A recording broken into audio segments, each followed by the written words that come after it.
Schneider lens, photo printer, SD card.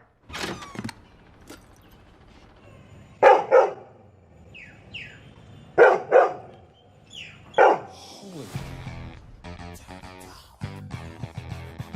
Jelly beans.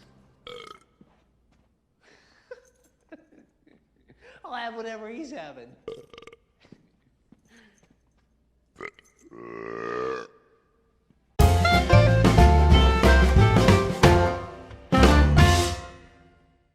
What is onomatopoeia?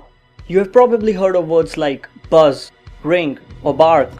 All of these words are sounds. Onomatopoeia is defined as a word which imitates the natural sounds of a thing.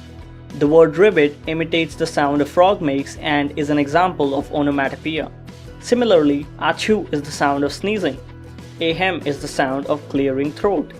It is also used in writing to make it sound more attractive. It will help you write a stronger piece that will be vividly remembered by those who read the work. For instance, saying the gushing stream flows in the forest is a more meaningful description than just saying the stream flows in the forest. The reader is drawn to hear the sound of a gushing stream, which makes the expression more effective. Here are a few lines that make use of the onomatopoeic words. Read the lines and try to find them.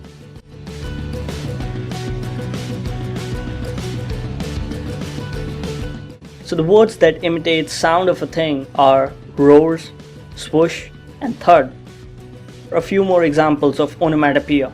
The dishes fell to the floor with a clatter. We roasted marshmallows over the crackling fire. The thirsty dog slurped the dirty water from the puddle.